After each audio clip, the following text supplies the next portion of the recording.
What's up, guys? We are back for another review, which incidentally, and I'm only bringing this up because I know our guests will like it, is episode 69 of the podcast. No, I don't like that at all. We should have skipped that. Like when hotels skip the 13th floor, we should have skipped episode 69.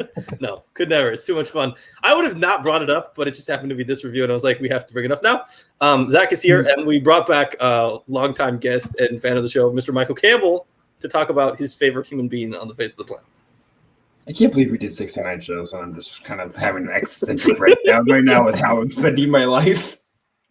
What could you have done with those extra 70 plus hours of your life? Watch 69 other movies. Watch Space Jam 2 69 times. This is true. Michael is here because he is the world's biggest LeBron James fan, at least in Australia. It'd be hard to. There may be some crazy people in Ohio. Zach is currently in Ohio. There might be some people who have LeBron James Pee-wee basketball jerseys somewhere. Yeah. So there's probably some full-on. There's definitely some St. Vincent jerseys flowing around. Those things are kind of cool and retro now. Yeah. But we're gonna do what we always do, which is review a new film. Let's jump into a little non-spoiler section. We'll let our guests go first. Michael, if somebody came to you and said, "Should I watch Space Jam 2?" either in theaters or currently streaming on HBO Max, please sponsor us, HBO Max. We love you very much. What would you say? I would slap them and say, "Why are you asking me such a ridiculous question? You should get your ass in the theater and watch it now." If mainly just support LeBron. We should all just support LeBron in his ventures and his. He's really struggling right now. No, I think you should. It's good. I like it. It's a fun time for the family. It's got some just straight up funny moments that I feel bad that I cracked up in, but also I don't feel bad because it makes me laugh, and we should all laugh. I'm sorry, what was the question again? Yeah, well, would you recommend this film to somebody if they? Yeah, I think so. If you can absolutely go in and have a good time, have an enjoyable. So there's some enjoyable moments. You can, if you have no idea about who LeBron is or the first Space Jam, maybe not, but I think there's enough there to carry you through and just have an overall good time, eat some popcorn, and have some Pepsi Max. Yeah, I mean, I think I'm in sort of the same boat in that I watched the two movies very close together, and I think they have an underlying kind of they're ridiculous and kind of silly, and they don't really make any sense. And in theory, you get to the end of them and your brain goes, I should not have liked that because it doesn't make any sense to like that. But you also kind of have to acknowledge that you genuinely did enjoy it when you were doing it.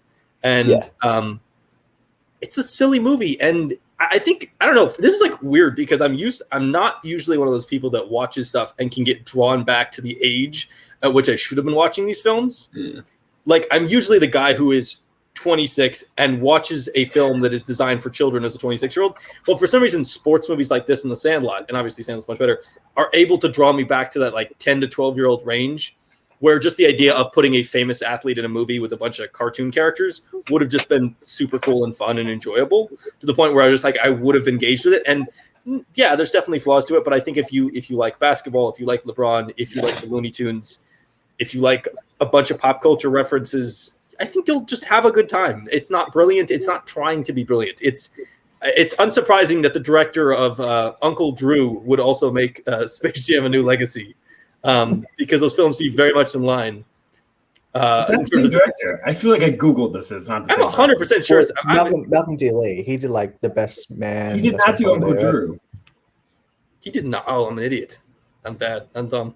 Because I also had the same thought. All right, my bad. I confused Night School and Space Jam: A New Legacy.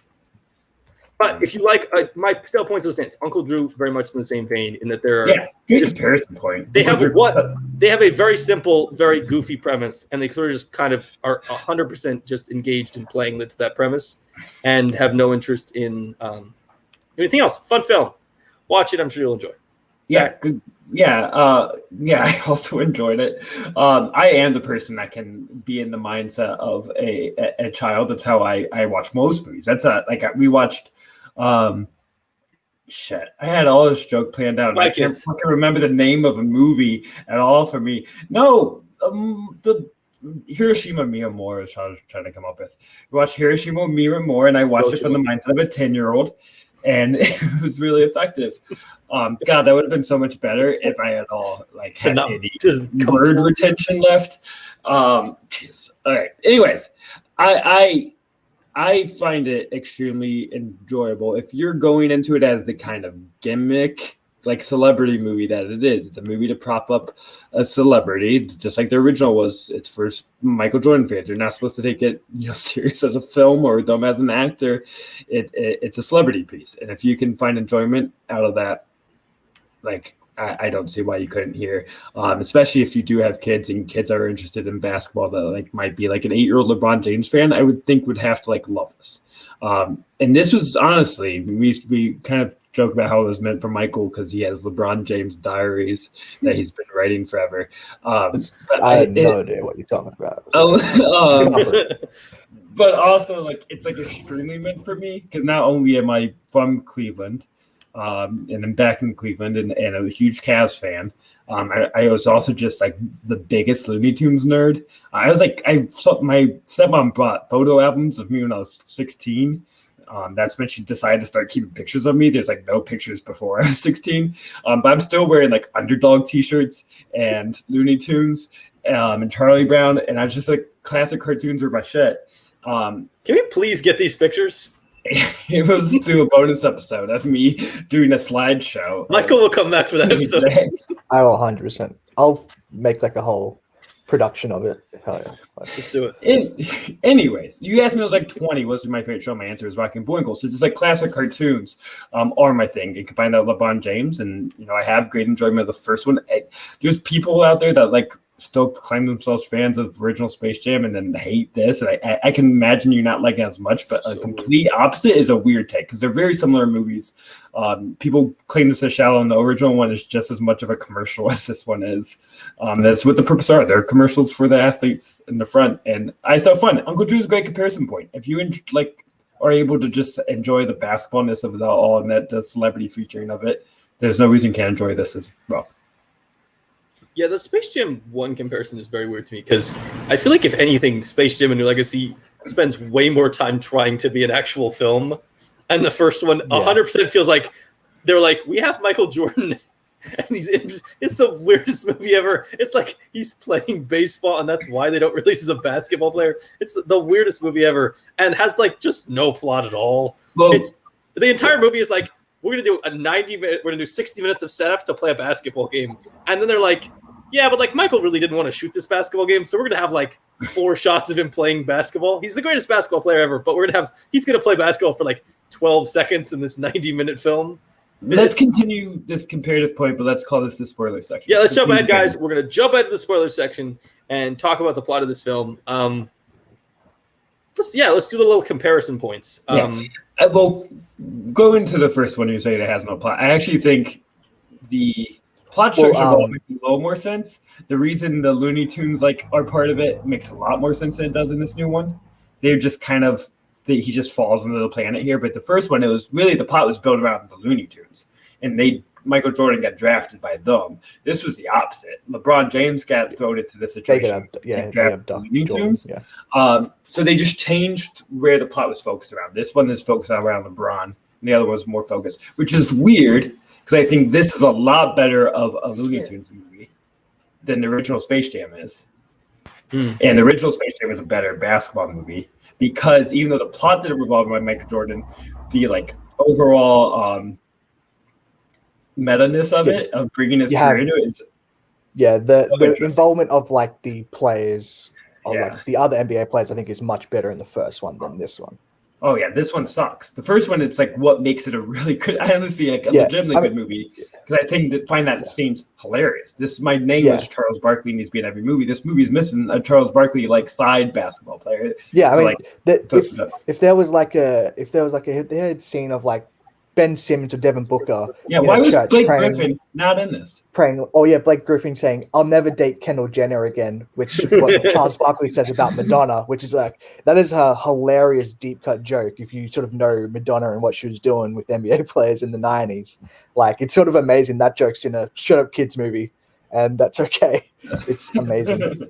I mean, there's literally the first movie literally feels an impotence joke about asking Patrick Ewing if he's functioning anymore. Which brings I've seen complaints saying like, what kid likes Mad Max? They're not going to care about like having Mad Max. So what kid understands a impotence joke? Like you can't complain when you want to complain and then cheer it when other things do. There's all those like GIFs or like BuzzFeed articles about like all the dog jokes in kids cartoons you didn't realize, and that you like cheer it and find it so funny that this was in SpongeBob, and they're like, fucking Space Jam has Mad Max. Kids don't like that shit, but SpongeBob's a dick joke. Hilarious. Yeah, there's been weird criticism. Like they'll be like, oh, so Mad Max, the Droogs are okay. I guess when they cancel Pepe Le Pew, and I think it's Pepe Le Pew they removed, right? Yeah. I think so. Yeah, and then I'm sure people who didn't watch the movie also say they canceled Speedy Gonzalez, which just isn't. Yeah, they did say that, and then they're like, oh, but like Rick and Morty is okay when they've done like weird shit in their show. It's like they show it for like 2 seconds and just make a funny cameo. Like that's not the same thing. Like it's weird. I think people went in this movie very cynical, just because. I mean, and I do get it if you feel like a professional critic, throwing like $200 million at like another IP movie, but also like Space Jam. Like, come on, you know what you're getting into. You know what you're expecting. I mean, I think there's a fair argument to be said that a lot of the cameos of the characters, some of them work better than others, and some of them that feels like a little bit too much, and the movie feels a little bit too long. So I think of it when you watch it, you're like, that's the stuff they could have cut pretty easily. And like you would not have hurt yourself narratively. I do think some of them are really fun. I think the Superman Metropolis one is pretty funny. Yeah, that whole scene is. I think the Mad Max one's hilarious. I don't know. For some reason, watching them in those costumes. That is just the Witness Me thing is honestly an amazing joke. I mean, it's a funny scene. I think you could have cut it, and I don't think you would have lost anything narratively. I wonder how much it bothers you depends on what you're a fan of. Because then, to me, the one that was unnecessary was Rick and Morty bits, because I've never watched Rick and Morty, and I don't care about it. So the people complain, do you just not like these materials? So the jokes aren't for you. I mean, okay, so I found all of them about the same. I wasn't offended by any of them, and I'm a fan of several of the universes that are in there. For part of it, to me, it's it just felt like, not even in a criticized way or a mad way, just unnecessary. We don't really need them to walk into Casablanca, or we don't really need them. Harry Potter was good. I think. See, the thing is, I love that whole montage. People complain about being a sellout, like the commercialized Warner Brothers. Yeah. It's funny. Space Jam: A New Legacy, I think, is officially on Ingrid Bergman's filmography now. Is that correct? Because she appears in it. Is that on a letterbox? The last film. The first that is first really movie weird. That shows up on a letterbox. That is crazy. Yeah, I mean, I guess it's just I don't know. It does feel like a little bit over the top. They think it went a little bit too far. I understand what they were trying to do, but at times it gets just a little much, and it feels like at times that they focus more on all these random cameos and stuff than they could have done on the actual characters. Some of them are pretty funny. They have some pretty good cameos. The Michael B. Jordan cameo is pretty funny. I laughed pretty hard at that. It's a really dumb joke, but it's also very funny. I've seen people sort of not really enjoy it, but I'm like, that is honestly an amazing joke and set up and payoff that it just worked perfectly in the moment, because even in the I'd forgotten that Michael B. Jordan was in the movie. I remember when he got cast, but then when in the movie I just forgotten it, and then they started playing Michael Jordan. I was like, oh shit, are they doing it? And then I was like, once I sort of started seeing the outline, like, oh fuck, that's right. And then I was honestly fucking dying. It's a pretty good moment. I ruined the joke for myself because I looked at the cast right beforehand, so I knew what to expect. But when I saw him in it, I thought he was going to be a Bill Murray role. Yeah, I did too. It would have been interesting if they kept him in for a point. I think also, that is, I guess Dom would be the Bill Murray stand-in terms of the other human player. But I think something this movie did suffer, they sort of, I guess, bugs, but LeBron needed another human to sort of play off of with the comedic, an actual real comedian like what Michael had with Bill. Maybe being too scared to completely model itself after the original. They try to do something different, which go for it. But would it just made sense to have Will Ferrell in there? It would have made so much sense as like Yeah, the I mean, you like He's a have huge his Lakers cameo, fan. it's like weird multiverse where he's Jackie Moon from Semi-Pro. Yeah. To be honest, it would have been amazing. Or just Will Ferrell as the guy who wears a bunch of Lakers gear and Yeah, loves the Lakers. he literally showed up as a security guard one time at a Lakers game to promote like Anchorman too. Like he's perfect for this movie. Okay, so let's talk about that. That is the thing that's interesting about this, is that I think a lot of people, it is very similar to the first movie in a lot of respects. And it tries very hard to distinguish itself differently in other respects. The first movie is grounded very much in a random game that emerges in the middle of Michael Jordan's real life. And this film is just completely made up in that none of it is actually based around really anything LeBron is actually doing in real life. It doesn't really have the same ties to real life, like the whole Michael Jordan is playing baseball storyline or all that stuff. You may say that. I'm worried about him and Bryce. I think him and Bryce have some issues that they have to go over. This is definitely like a shot at like my middle child that is just in the games. Yeah, like originally it was going to be like the daughter. Like they had the writer over for like to hang out for a week just to get some insight on the daughter, and then halfway through he like changed the whole script to be like, I'm noticing some shit here between the middle child and LeBron. This was his like apology letter to his middle child, because I didn't think that until they had like a Zuri stand-in. They had a younger daughter and a brawny like basketball playing older kid. Yeah. Like this is modeled after his family. Yeah, because Bryce isn't like, if you the kid kind of looks like Bryce. He's not like, just totally ripped and fit. Like he's not going to be a basketball player. Like no offense, it is weird though, because like the first movie feels like very, very like careful about never making Michael Jordan look bad, and this film almost like actively makes LeBron kind of look like a crappy, overbearing dad. And in some ways that maybe it's just the difference between Michael Jordan, who's literally like, no, I will be number one and better than everyone at literally everything, and LeBron James, who seems like he might be a little bit more capable of like, playing a character that isn't just the most perfect human ever. Yeah, I think he was comfortable with that because he's just like not that guy in real life. So he was very comfortable. But I do think that both of them are taking a attribute that we associate with the star and heightening it to the effect, which is like Michael Jordan. I think they're really heightening the competitiveness. It's just what we like associate with him, and this is more the work ethic of LeBron James and how that work ethic can go too far. Yeah, it is somewhat defined around their trait. So let's talk about a couple of things. Zach, you said you were a big fan of the Looney Tunes. How do you feel about the villain of the piece, Mr. Don Cheadle, as Algae Rhythm? What does that have to do with me liking Looney Tunes? No, I'm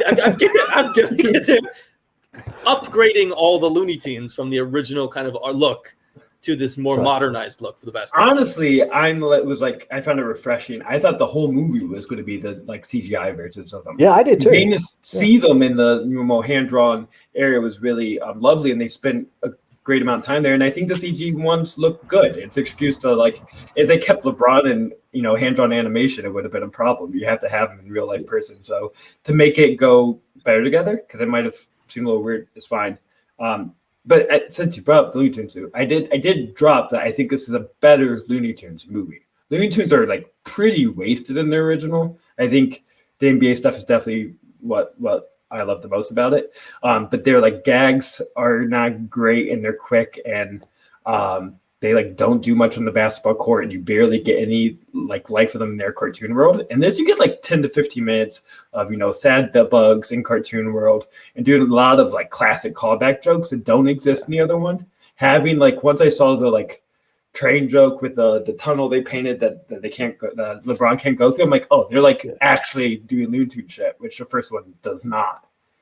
And I love that. And then using a lot of those callbacks and those other Warner Brothers drop-offs is also a good spin on those. But you still get a lot more the classic humor with, still occasional doing too much to modernize it. I mean, the TNT joke I thought was really clever if you're like a basketball fan. Like, we have TNT, like that. For those who don't know, like TNT, broadcast basketball, playoff basketball. That's where Charles Barkley, Shaq, and all that are from. And I thought that was a really clever joke. But wait, did you say you didn't like Notorious B.I.G.? Nah, the first Peggy sucks. See, I actually thought that was great. Like, unironically, I thought it was hilarious. And, like, everyone, the reactions and yeah, I don't know. I mean, are we gonna you want to talk about that scene or? Well, actually, let's talk about that too. So, Michael, you're a big basketball fan. Yep. What do we think of the like taking? So the first movie, they just have the famous people and they steal their talent, and then they basically disappear. And this one, they're like, let's take a bunch of famous basketball players and turn them into these bizarre, like weird snake, hawk, flying water thing. I feel like that was like the dumbest move in the entire movie. I get why they did it because it gives them cool powers, but also simultaneously, you kill any interest you have in these people. Now Sue Bird is not in the movie. Now Anthony Davis is not in the movie. Now none of these people who are famous and like could be stars like LeBron are in the movie. You could have even done like the Dame Lillard thing where you do like it's Dame Lillard, but he's like a robot. Like could have done the cyborg thing, but like they kind of went too far to the point where like you don't even recognize them as the famous people anymore. Yeah. The original setup of that is like just brilliant in its like simplicity of just like we steal talent and you get Sean Bradley standing with the big, tall, lanky guy. You get the Muggsy Bogues. Like it's a really good setup. With this one, like you said, you just remove any personality or like character from there because they just become completely different beings and creatures. If they had I mean, I do like the designs. Like, it's a cool design, but also, like you said, it just removes any personality from the players. If they had just done what they did to the Looney Tunes, and just made a CGI Anthony Davis, I would have been completely cool with that. CGI Klay Thompson, completely cool with that.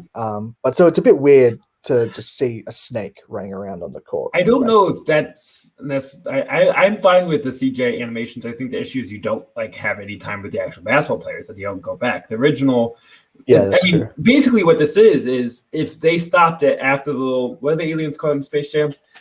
The Nerdlux, is it? Yeah. Once the Nerdlux take the powers from the players, then all you see is the monsters. You never see the players again. That's what this movie basically did. And the other one kept going back to see them like losing their powers and being sad and making them part of the movie, the effects of what these monsters are doing.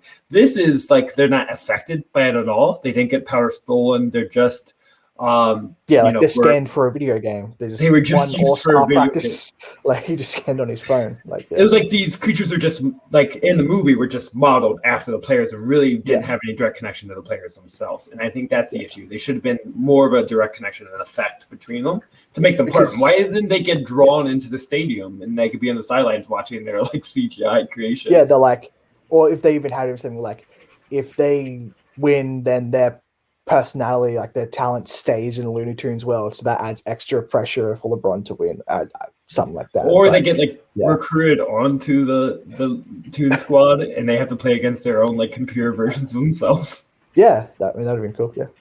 So that's like probably the biggest difference between this and the previous one. In the last one, Michael Jordan just kind of gets recruited to play with the team. In this one, it's way more complicated and way more thought out. It's about like there's an algorithm and the algorithm gets mad because people think his ideas are stupid. I mean, this is sort of nonsense, but and then decides to and then gets the kid into the world who likes video games instead of basketball. And then they get LeBron in, and then they start doing all these weird like upgrades and craziness. And that's why LeBron is playing his kid. And there's all these weird upgraded versions of actual basketball players.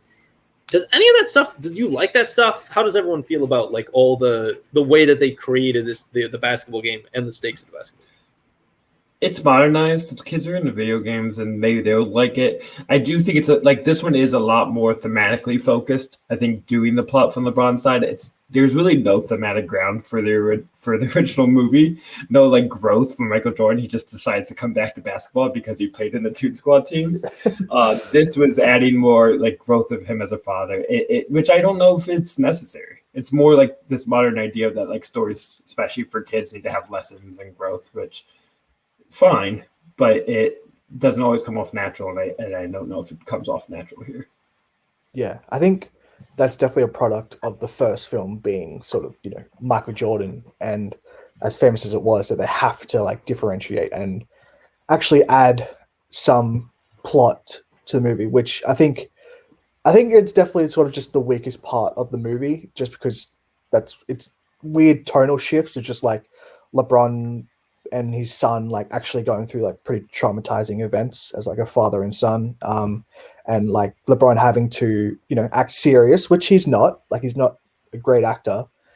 He's a good like comedic actor, but like in Trainwreck and stuff. But when he's asked to like actually display emotions that about his son, he struggles, which is totally fine. Like but I think that's definitely the weakest part of the movie. But it's also they're sort of forced into that.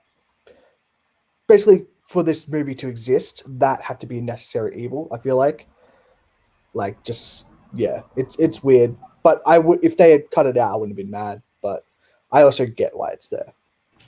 It definitely feels like the moment where some studio person was like, "Hey, you guys can't make a 90-minute commercial like you guys did last time. You have to put something. It has to have narrative." I mean, I think that's just like the difference between making this movie in the mid-90s and making this movie now is that even with something as frivolous as Space Jam, like even like Uncle Drew has this, like they have to have an emotional through line. They have to have something going on that's not just the basketball game. The worst part of Uncle Drew too. Just get rid of. No, I know, but like this is just it's an unfortunate problem. It's just like the thing that exists in Hollywood today is that anytime you make a movie like this, somebody's going to go, well, you need to have a narrative line, you need to have a romance, you need to have a relationship, you need to have something. You can't just have a movie where Michael Jordan plays basketball with Looney Tunes. It's the same thing. We talked about this before. Wrong. Well, we've talked about this before with a lot of stuff. Like Godzilla versus Kong was another example where it's like people just wanted a Godzilla versus Kong movie, and then they were like, let's put a dumb subplot about a podcast discovering like the end of the world. Like this is it's sort of like you guys are in Godzilla versus Kong. We went no we're not that kind of podcasters. We spread the truth about what they're doing to Godzilla in that lab, whatever the fucking lab saying. Zach and I are not on any watch lists from our podcasting. Oh, this is low key a conspiracy pod, so I hope you're preparing your Godzilla conspiracies at the end. Yeah, so they play a basketball game. The basketball. I just want to say, go off what you're saying is that that's such a horrible idea. You got to know the movie you're making, and this is a celebrity or athlete prop piece, and the plot is not necessary, and it wasn't necessary in the first one. Just people are going to watch like LeBron do funny basketball things with Looney Tunes, and you don't need to force something that's not what people are going for.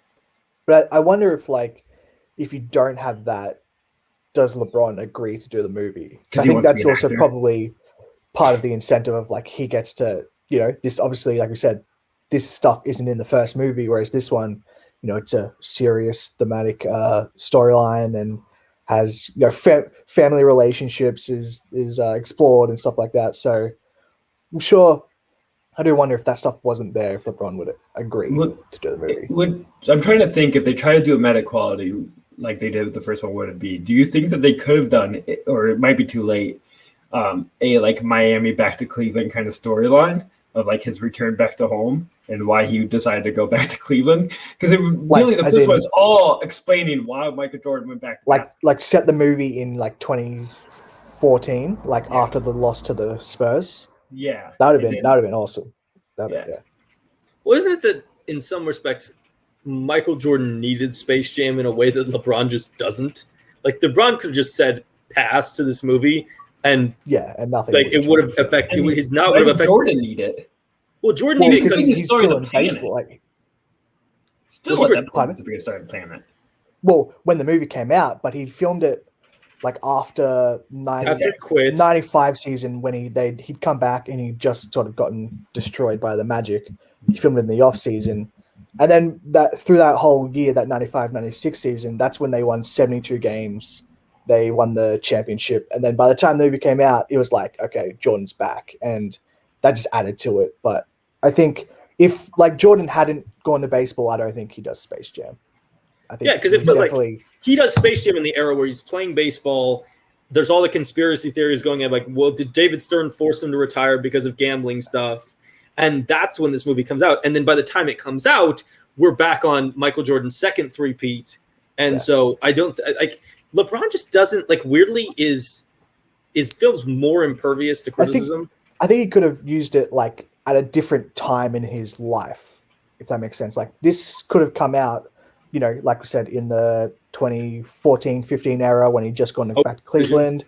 maybe right after they win the title versus Golden State. But like in this point in his career, he's won a title with the Lakers. Like this is his third team, so it's like, and while there was some good humor from that, like what are there no more teams left for you to play for, stuff like that.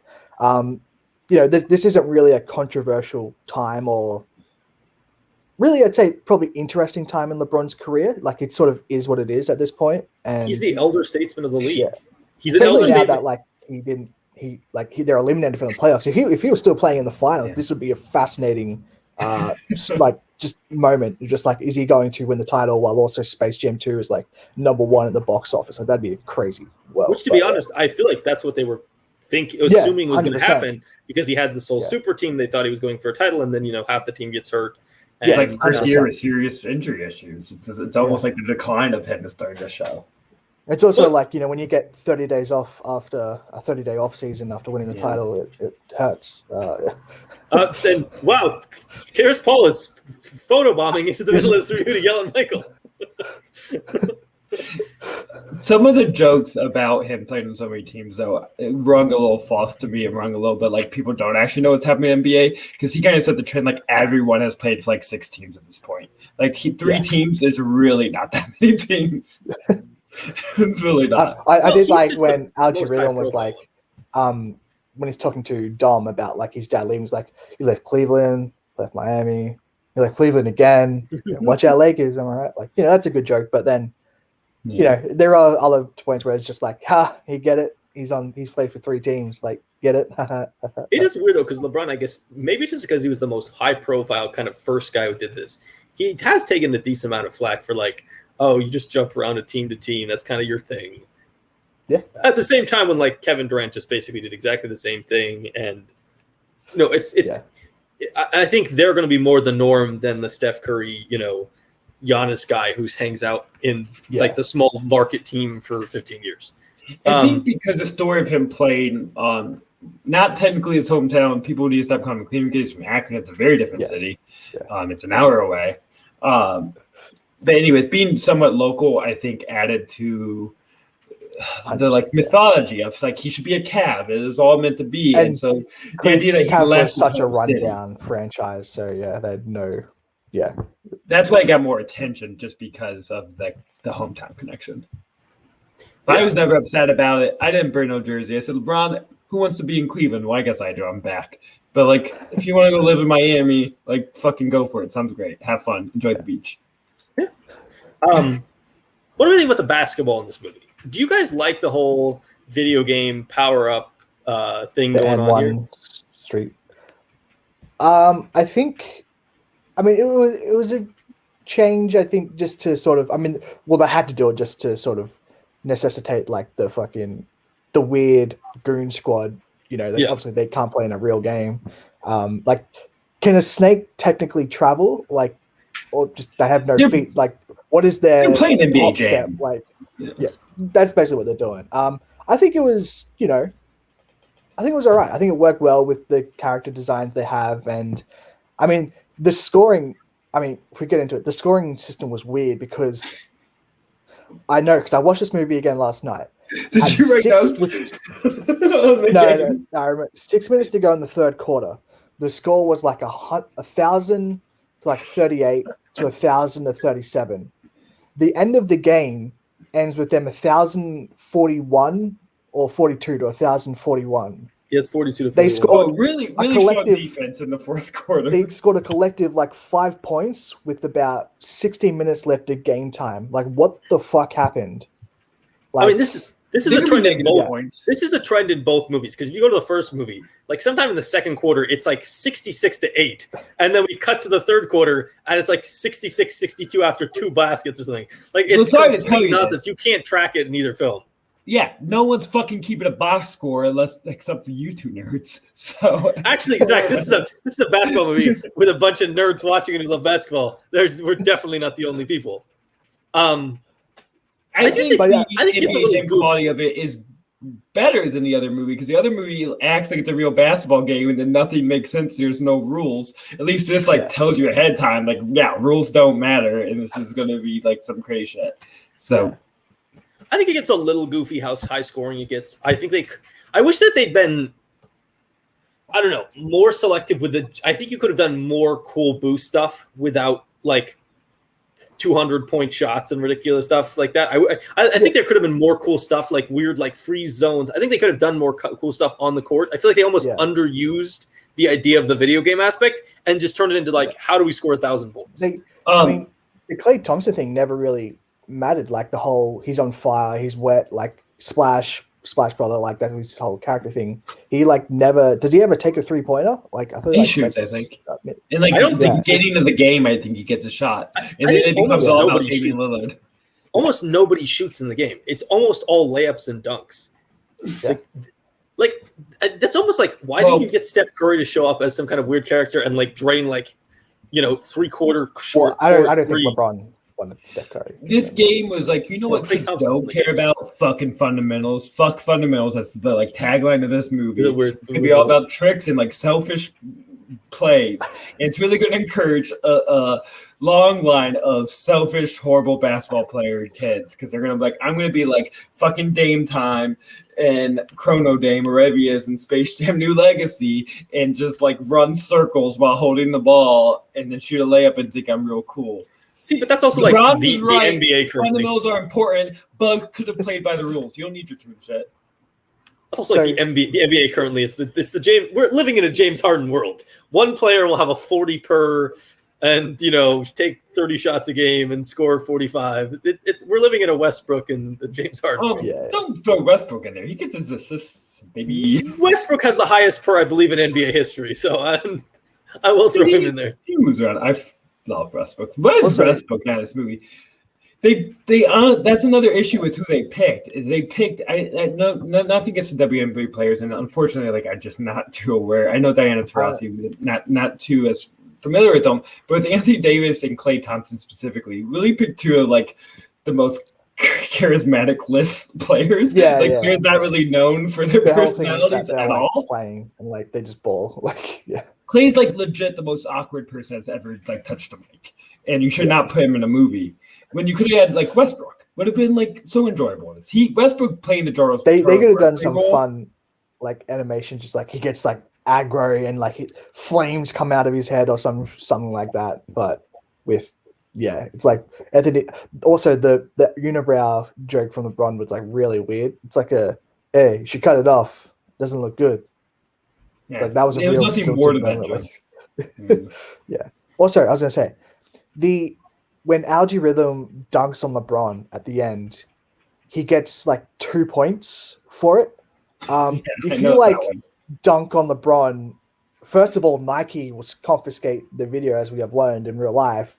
Secondly, how is that 2 points? I guess I don't understand the scoring of this match. Like I've experienced this in real life, and it's really frustrating. Dunking on LeBron. Dunking on LeBron.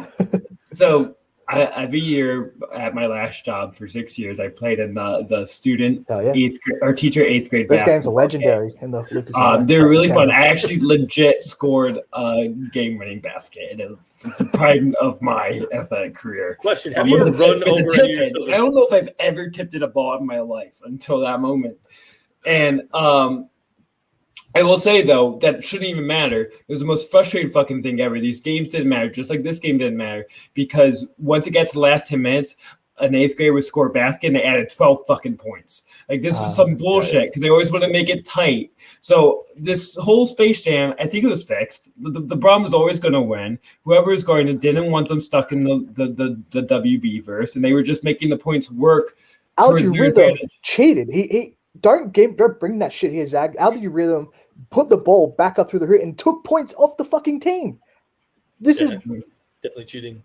It's the same thing. Yeah, you gotta keep it tight. They were just all care about the engagement of views. That's really what it's an indictment of, is the modern culture of it's all for the views and for the TikTok watches. They just wanted all the viewers watching the live game, so they kept it tight and close rather than the authenticity of like when in like 20 years when like Big Picture do like a draft of like 2021 and they talk about like movies that really summed up the culture and the political atmosphere. I think Space Jam just gets it right more than more than anything, Clearly. really. And Yeah. It's where Cars 4 went wrong because they broke the rules and they didn't even like remark about it. And they just acted like that's the way to go. This release was Cars 3, like, Zach. about the Cars 3, whatever. This was dealing more with ethics of cheating with the game. Zach, I'm disappointed you did not try to dunk on small children in your basketball game and like just knock one of them over. Oh, I did break a 5th grader's nose once playing basketball, though. Yes. When I was a kid, I was playing like touch football with like my family or like some friends, and I definitely broke my dad's rib by like pushing off for a catch. yeah, when I was playing football, we used to sometimes have like practices with like the parents. It'd be like a parents versus us, and I got the ball and I singled out like my dad, who's like, he's an old man, and like he just got there from work, he was in his work clothes, and I just like ran into him. And I was like, oh shit, that was pretty bad. Basically, most human beings are assholes. Yeah. I do want to go back to your point, which you brought up. I think was a good one, which is that one of the things that's funny about the first movie is they picked 2 elite players, and then they picked people like Bradley and Muggsy Bogues, who were like, it wasn't supposed to be them, though. It was supposed to be Muggsy. It was not Bradley. Yeah, but it's supposed to be another giant person. Basically, he's just the stand-in for a giant person. And one of the things that's interesting in this film is that they feel like they picked like 5 really great players. Now, I will admit I'm also not familiar with one of the WNBA players. I am familiar with Teresa, but the other one is I feel like it's just not been around as long, and so I don't know her. But they just kind of the picked one that a bunch says of like, if Clay's going to be in the movie, like I am too, like that one. Yeah, if you're picking like the top, why not pick like Candace Parker? Yeah. or like I don't know. Who's also full of charm. Why don't you pick like Brittany Griner or something, because she's like 6'4" Well, and like. No, but she's a domestic abuser. So, yeah, I mean, she's not a great person, but I'm saying in terms of like if you're going to pick people that would be interesting in a movie because of the fact even that like they're Brianna like, Stewart, who's like new and is like the best player in the league, or something like that. But yeah, whatever. yeah, it's just like I don't know. I feel like it was like they picked great players rather than interesting people. Like I feel like there's more interesting. Like you could have just in some ways, some of the most fun players to be in this game would be just like some. Backup guard who plays defense and is just a crazy trash talker or something like Deli. Patrick Beverly. Let's get Deli in there. Draymond Green in this movie would have been really interesting. Just his personality type. Just like I think. Draymond would have been great. That's the right level. These like still like known players and regarded players, but not top tier because the talent's not what matters. It's their screen presence, and for the original, it was basically their look. They like got them based on how they can make the monsters look around them. Especially Sean Bradley, Muggsy Bogues, but even Larry Johnson because he had like a really broad build. He wore like a dress and was like he was all into crazy antics, Yeah, he had the grandma, granny, or something like. Yeah, he had like bits going on. Like in some ways, if they had been probably easier to deal with, Dennis Rodman probably would have been in that movie. Yeah, so that's like I think Dame is the perfect choice for this movie. Like he's got a whole personality and character outside where he's got commercials, he's got the rapping and stuff, and so I think that really works. They nailed that one. They just. Do you think they should have Enos Cantor as the like Sean Bradley? He's honestly halfway through the movie. He's like, "Hi guys, I'm here to talk to you about like political ramifications of being exiled from like your country and stuff like that." I mean, I like Anthony Davis. I think that was a good choice. But the other 3 were the ones. I think it's a bad choice. Anthony Davis was purely just to get him on the Lakers. Like I'm sure that was talked about. Or just like I think it was just honestly they just wanted to make the unibrow joke and And there's nothing more to having him in there than the unibrow joke. There's no other purpose. He doesn't even like barely play in the game. Like Clay got more to do in the game. They do nothing. He does say like tweet like, "Hey little bird," and then that's pretty much it to tweet. So why wasn't Isaiah Thomas in this movie? Because he doesn't exist in the league anymore. If this was like 2017, 2018, I think he 100% would have been in the movie. Yeah, that's fair.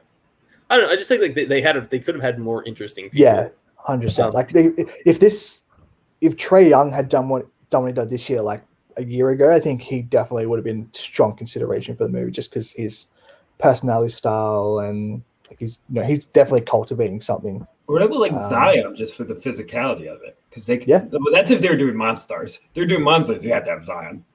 Yeah, 100%. What also I would love to see his monster character. That would have just been interesting, I think. In some respects, that they just picked great players who were not always the most interesting ones. There could have been like some crazier ones going on. They were going for the name rather than the actual how they would be on camera. But here's the thing: I'm disappointed in Space Jam. I expected better. So. I feel like we've talked about almost everything. I will say, Draymond Green does cameo in this film, so they could have just put him in all the way. Well, what like in the playing, like he cameos as himself. I don't actually. It doesn't say where. It just says he cameos. Him and Sue Bird is another one that cameos. I think there's just a level of charm. Maybe in the All-Star. There's a level of like screen presence missing from this film that the other one was smarter with. Having Charles Barkley, who is more of a exciting personality, I think, than Michael Jordan. He's a great choice. And having Bill Murray, they had these other people, and this movie lacks any other person, just relying on LeBron to carry it all. They honestly, the biggest flaw might have been having Michael B. Jordan just as a joke and not like using him a little more. Yeah. Well, is part of the problem that LeBron James is a real person and Michael Jordan is always playing a character, and that character is Michael Jordan? Like LeBron seems like a normal person. You just blew my mind right there. No, but I don't even think that's profound. I think we all kind of know that Michael Jordan was playing a character all the time. He was Michael Jordan. There was a lot of stuff kept below. LeBron is playing LeBron all the time, more than Michael Jordan. LeBron is like press trained as a 14-year-old, and he has never really shown it. His whole self is cultivated in the way he shows the media. But he seems like a normal person who just happens to play basketball. Michael Jordan was a superstar. I think he tries real hard to make it seem that way. But I think Michael Jordan always just seems like he's about to shoot a commercial for World's Greatest Human Being. And like LeBron James, we just know more about him as a person. Like we know he has the school. We know about his family. We know, like, because of the just different eras, Michael Jordan was just this amazing basketball player. And now we can go back and watch documentaries, and they can be like, yeah, he was constantly playing golf and drinking and gambling and doing all this other stuff. They're like, no, people didn't really know about back then. It wasn't part of the narrative for who he was. Every part of I think he has the famous quote. He has the famous quote where like Republicans buy shoes too. Like that was a huge, huge thing. Just like that sort of, basically let you insight into like he's definitely very corporate and like would just toe the line, and then now everything is sort of bubbling up with all, like you said, documentaries and stuff. But I think LeBron does seems more opinionated and open. I still think it's all planned to represent himself in a certain way. Although it's blown up in his face several times. He had that whole rant against that cop that was very poorly put together and like kind of looked like doxing this like cop that before he really got all the information. Like he's had like there are definitely Taco Tuesday jokes which they use in this movie, which I was kind of shocked by because there is some controversy with the accent he uses. Which jokes? Taco Tuesday. Remember at the end when he's talking to Bugs, he's like, "You can come stay for Taco Tuesday." And he says the Taco Tuesday in the Taco Tuesday voice, and there's some controversy behind that voice that he uses. Is that really? Yeah, because it's like a joke. I get like he's making an accent, but I'd actually never. Here's the thing in life: when people get mad about that shit, I just pretend they don't exist because I don't really want to engage with that bullshit. I do want to talk about one more thing because I feel like we talked about everything, and one of the huge differences between this and the last one is that you have a really prominent villain. And actually played by a legitimate actor. John Cheadle plays Algae Rhythm, the computer AI. Danny DeVito is a legitimate. Yeah, no, Danny DeVito. I'm not dissing Danny DeVito, but this character is much more like a big part of this film, 100%. Than the last. Yeah, that's basically what they're doing instead of the Bill Murray or the Charles Barkley. Is they put more attention on Don Cheadle to be the extra star factor. What do we think about Don Cheadle in this film? I liked it. Like he clearly knew like what movie he was in. Like he was playing it up, and he was. I mean, it seemed like he was having a good time. Like his character at the end sort of gets a bit ridiculous, but I mean, Space Jam. It's enjoyable. What do you expect? But like you said, he's definitely filling a Bill Murray role. It's just like I would have liked him if he was on LeBron's side, if he was playing off. If they got to play off each other more, that would have been, I think. Well, yeah, he would be a great person in the Bill Murray specific role.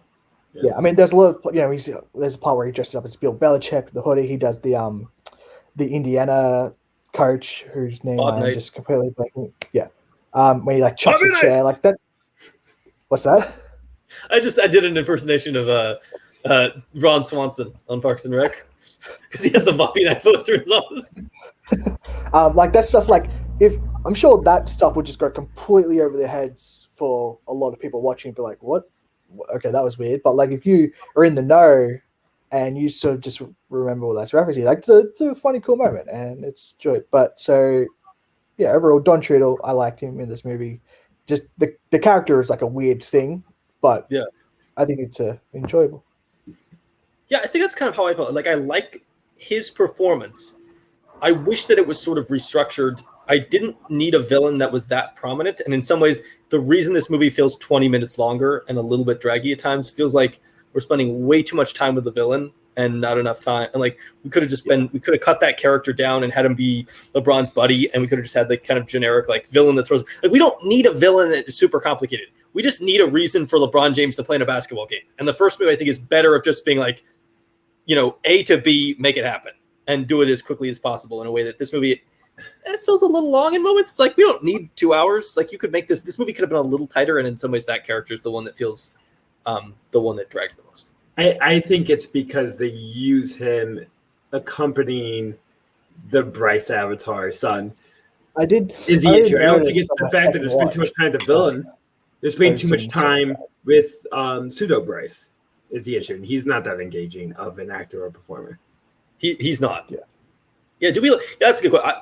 We don't really. I don't think any of us really liked Dom as a character. That performance is kind of nothing. I like the idea of it, of just being like, he's wants to go his own way and not do the basketball. It's just he's like, oh man, my whole thing's ruined. It'll take me a week to like redo that. It's like, dude, like you complaining about like a week living in like a freaking 3-story mansion. This is so confusing. He literally created a whole fucking game, and there's like this one character in me is like a fucking tragedy, and it's going to take forever after you create a whole game. It's just like the one like my player that you created. Yeah, I'm a little confused. How did your one player crashing because of some glitch kill your entire game? Like maybe one save of the game. Like I've had that happen to me before with sports games, but like that's like I've never had virus. What happened to his screen? That was like literally everything. Like I thought that was going to be algae rhythm overtaking. What's happening too? And then he just popped out as an email next to. By the way, I did not realize Stephen Yeun was in this movie. When he popped up, I was like, he clearly filmed this before his Oscar nomination. I was like, what the hell is happening? There's actually a lot of him and Sarah Silverman as the Warner Brothers executives. Wood Harris as the old coach.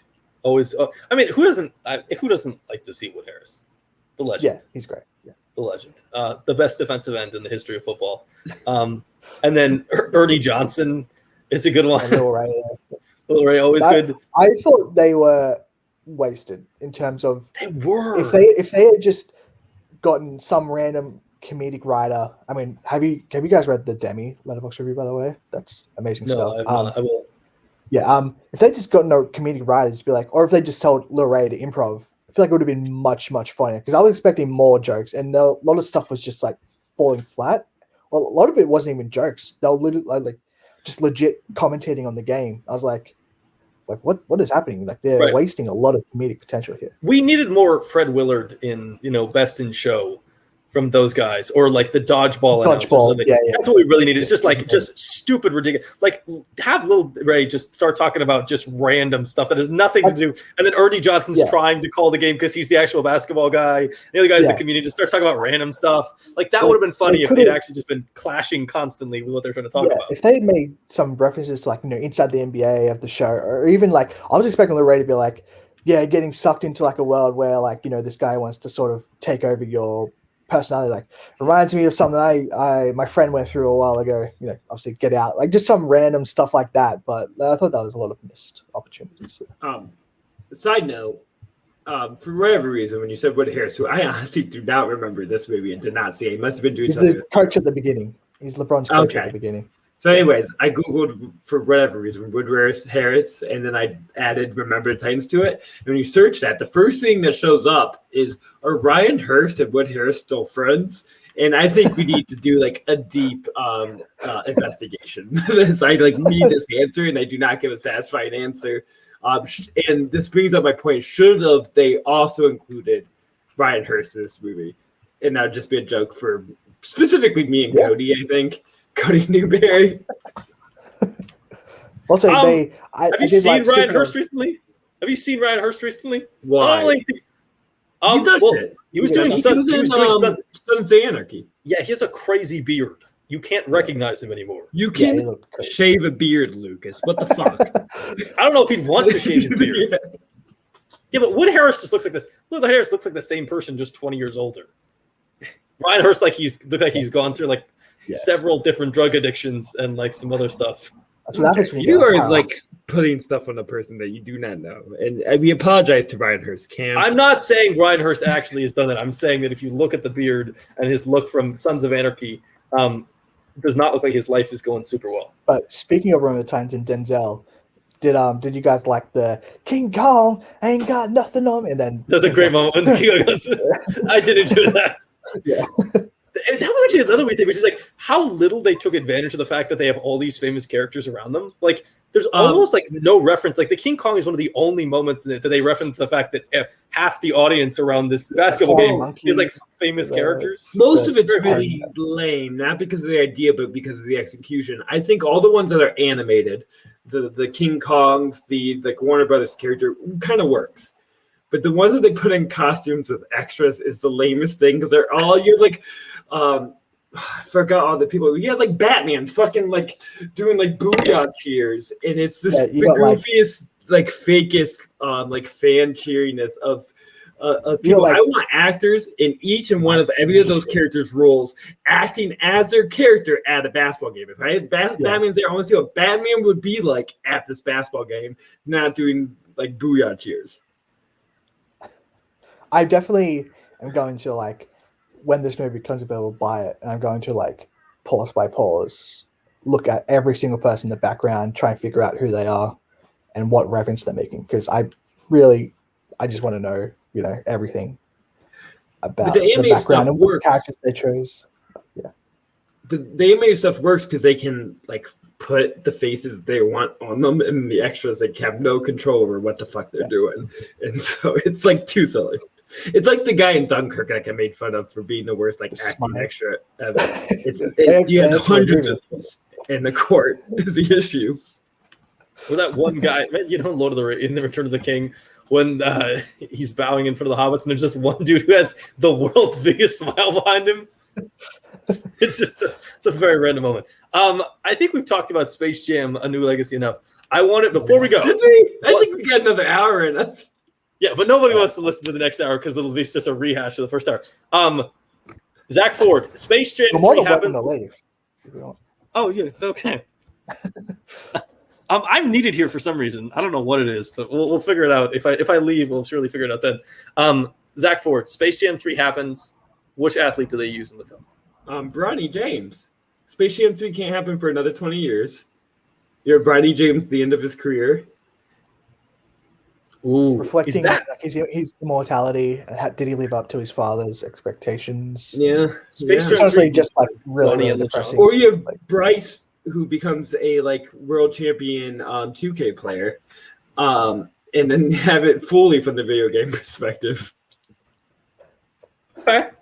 Michael, Space Jam 3 happens. Do you think they should do it without basketball and do a different sport? Well, you'd have to change the title then.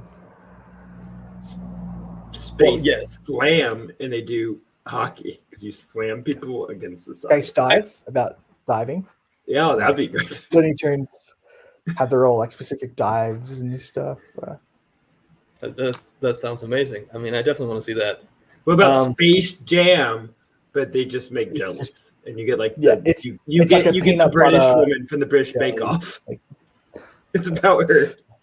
Space Bake, and then it's like the space race, but it's about who can make the best bakers. Yeah. Or you get Space Jam, it's Questlove. It's all about music. Yeah. I'm thinking that movie might make significantly less and have a significantly smaller budget. I will see that. It could be Space Jam, but like it's about the Juliet Littman and Amanda Dobbins podcast jam session. What about Space Jam 3 with Elon Musk, where it's actually playing basketball in space? That makes negative money. Space Jam, but jam is spelled Jamme, and I don't know. Yeah, no joke. This is gonna be a pajama joke. I am looking at a Screen Rant article which is titled "Why Space Jam 3 Should Be Tony Hawk's Skate Jam and Drop Basketball." I'd be there. No one cares about Tony Hawk anymore. That's not true. They just remastered all the games. People are psycho about that shit. And he's on Twitter. He's always talking about how people sort of vaguely recognize him. Subway ad. The tweets always go viral. He's a very popular Subway ad right now. You not seen his Subway ad? No? I haven't. You guys haven't seen it? He's like skateboarding to get Subway and then eating. I'm sure it plays everywhere. In Australia, our Subway ads feature freaking Russell from Deadpool 2. What's his name? Julian Dennison. Yeah, he's like he does a Fresh Prince rap, but it's all about Subway. It's kind of funny, but yeah. I never talk to strangers because I have social anxieties. But I was getting my hair cut, and a hair cutter told a woman and her son, "Did you know that the Subway next door is doing free subs? There's a free sub day for turkey subs." And the son got so excited, and I just had to take it upon myself and be like, "It stops in 10 minutes." It seems like you're not getting a sub, and that's like the only time I've ever spoken to a stranger at a public place.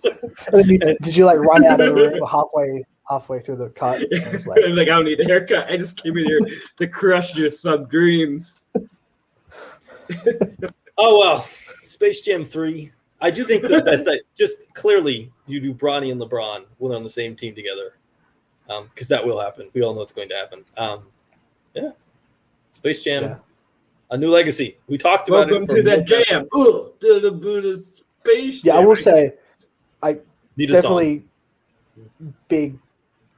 a big disappointment in that there wasn't a like signature song as opposed to like the soundtrack was definitely inferior. I felt like to the first one because I mean the first one is obviously a legit classic soundtrack that goes beyond like basketball and the fans, but.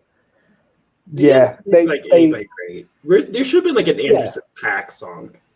I mean, it's weird, like with all LeBron's connections, that he didn't just call up Drake or like Jay-Z and just be like, "Hey, make like a fucking banger or literally any famous." Yeah, I mean, Rihanna is like his biggest fan. She's always thirsting over him on IG. Like she couldn't make like a hit song.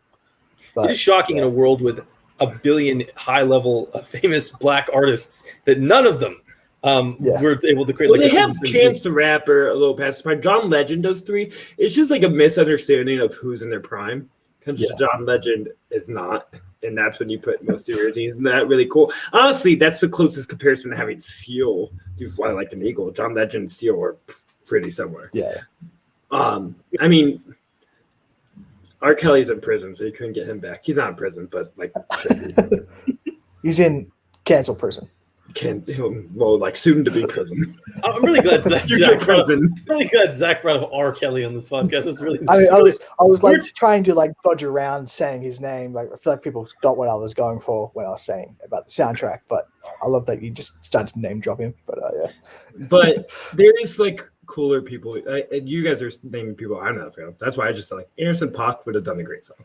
Yeah, that's true. I mean, even Kendrick Lamar, like he's in LA. You could have just got Kendrick and just be like, "Dude, make a fucking hit song." That feels like the most perfect blend of like, just like somebody who's clearly famous who would fit the message, and also just like has a built-in like has done songs for movies before, so like it's not that far out of the possibility. Yeah, and he's like ridiculously famous and very good at his job. Yeah. We talked about Space Jam, a new legacy. Thank you, Michael. Should they have really just done it right and got Sufjan Stevens to do the theme song? I think that might have been the best bet. Yeah. But that would have been a weird choice. That's just like a very like. Why didn't they go to the Call Me by Your Name universe? Yeah, that feels the only way that happens is if they do a one-person focus group, and the only person who shows up for the focus group is Zach Ford. Honestly, I would not be surprised if Sufjan tried to get a song in there for Space Jam. He tried to get one in for the Tanya Harding movie, and it got rejected. And I just like to think that he submits songs for every movie. Does he really do that? That's kind of crazy. It's a great fucking song too. We'll talk about that off camera. All right, we'll do that. So same time next week. Yeah, absolutely. After my third viewing, you guys' second viewing. Space Jam, a new legacy. The Redux coming soon. This might be our best pod, and I think we should stop at 69.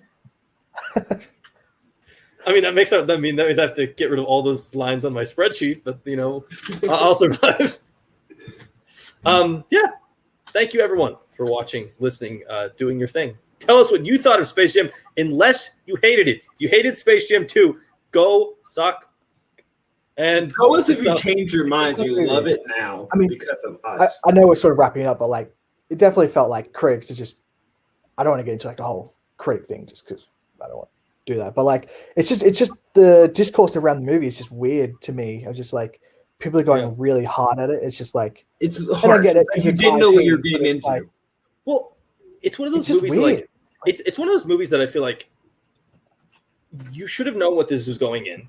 You should have had the expectations locked because I don't think this movie was trying to pretend it was something else. And also, like, this is one of these movies where, like, I don't have any problem if a critic goes, yeah, this just isn't for me, and then kind of moves on. Like, I feel like dissecting this movie is on some levels silly because it's like, yes, it has a billion. You can just say you don't like product placement. It's fine. You can just say that and then move on. You don't have to actually break down all the moments of it because, like, we get it. This entire movie is basically just an ad. Like, everybody knows that, and saying that as a negative doesn't really have any impact on like the actual discussion. It's just like, okay, great, you went real deep on something that no one cared about.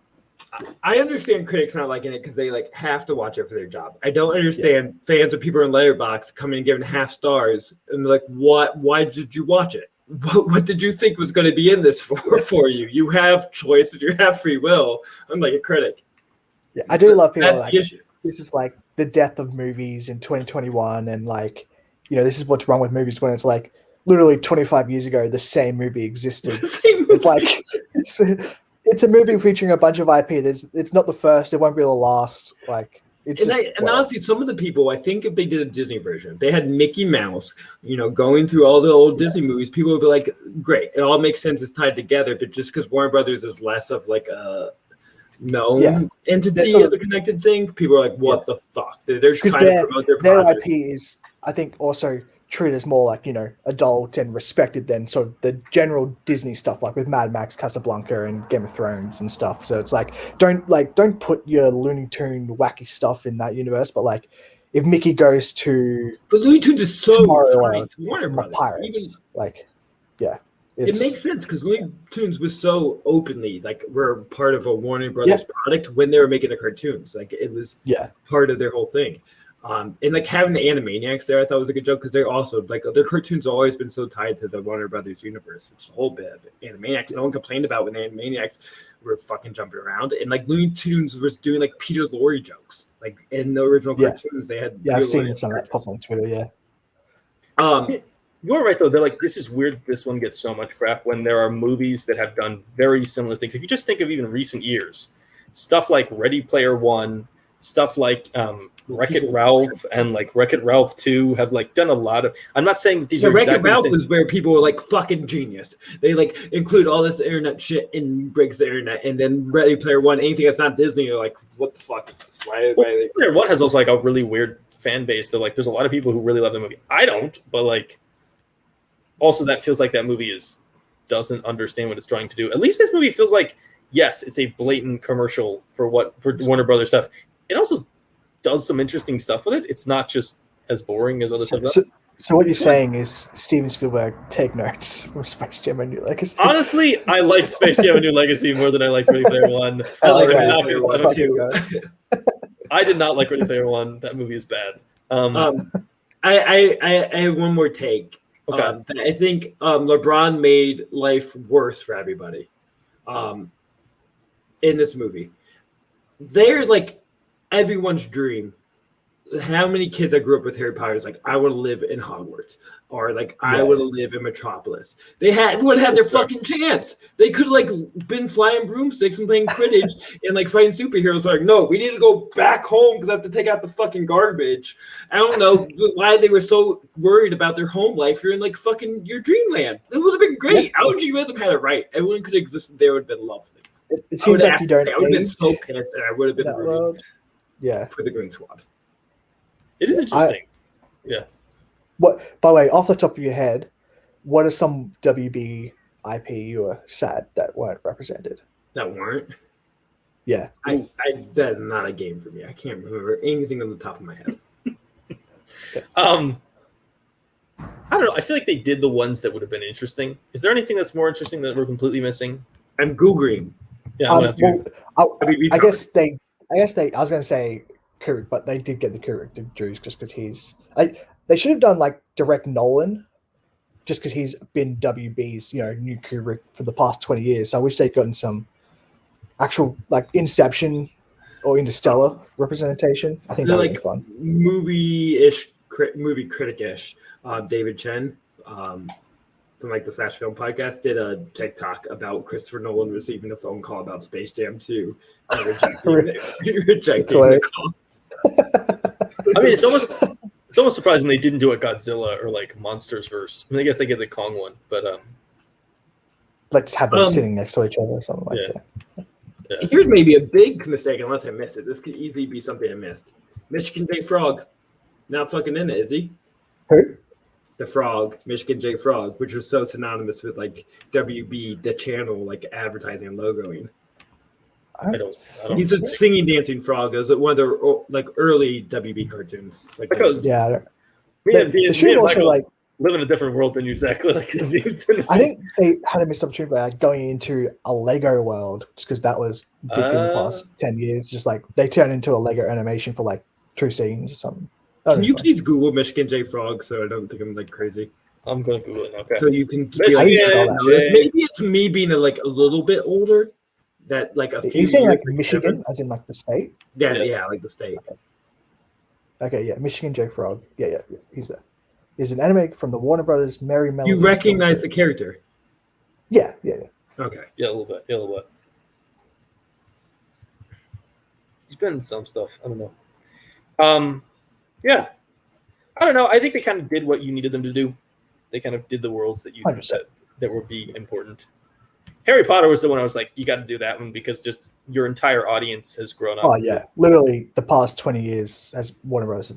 And Harry Potter been like synonymous. So yeah.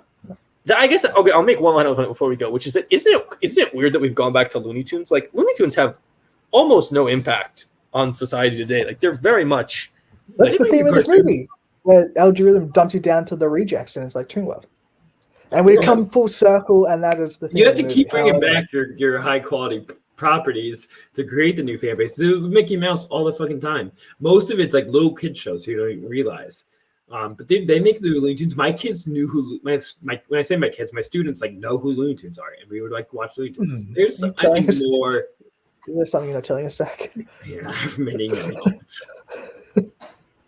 I don't know. It's just like they have. I mean, I'm not saying that they're completely non-existent, but they're like they're not that popular of characters. Yeah, they're not as prominent as they once were. Obviously, yeah. Do you just like do you wish they had like more of their 2021 direct to HBO Max release on there? Should there have been like a Judas and Black higher reference? And then Tom and Jerry. Tom and Jerry is WB, right? So yeah. Or like Mortal Kombat. Where was Scorpion? Yeah, Me Dead. I think there is a Mortal Kombat character in there. I think is it Sung, the one who has the hat, and he like, oh my god, I'm sure Jake's gonna be mad at me. But it's the one who has the hat, I swear there's someone in the background along courtside. He's like holding a massive hat, and I want to rewatch to see if that's him. Should they have used this to promote future products? Like, should they have like Timothée Chalamet like complain about spices in the background? Sure. Yeah, well, I mean, I think surprised they didn't go to any Blade Runner stuff, like Blade Runner 2499. That's like WB. That's a good point. Yeah. Didn't this movie like finished a while ago, right? Yeah, it finished like this is one of the ones that got 2020, pushed. And then because I remember at the end of 2020, LeBron had to do some reshoots because he was on a podcast. He was on the Road Tripping podcast with Richard Jefferson, Channing Frye, and he's talking about they won the championship. He's like, yeah, I'm in Space Jam 2. I got to go back in a couple of days to do some reshoots.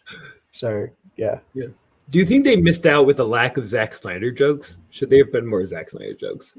They should have one. Yeah, just one Snyder cut. Here's the thing. Be like a Space Jam extended. He owns WB, so he would have to sign off on everything. WB would like to never think of that guy's name again after what they just went through with the whole special cut, and then ridiculous, like, yeah, we wanted to. I have like 7 movies, and they were like, yeah, we're never going to do any of those because you movies always lose money, and we're not doing them. And then his fans attacked him. Yeah, that's definitely not happening. We have now turned that's true. If they made a Snyder Cut joke, this movie, as bad as the hate is now, like, it would be fucking worse. Yeah, because now it's just like film critics saying the movie's bad and then moving on with their life. No one's trying to do like some kind of like, attack LeBron with 95,000 bots or something ridiculous. Because Malcolm D. Lee is just like a corporate man, and it's like it takes a man like Zack Snyder did not give a fuck and put the middle finger up to the movies with Army of the Dead. Do what he wants. All right, the podcast is over. Thank you, folks. We've just recorded 20 minutes of us sitting around shooting the shit. That was not really needed. Any of us is not stopping. We were wrapping up. I was like, I want to spread extend this, so I just decided to go thinking about critics. I was like, I knew Zach would be in instantly about the critics. All right, folks. We will see you later. Enjoy a regularly scheduled episode on Saturday. Thank you, Mr. Michael. We will have you back. Peace out, folks.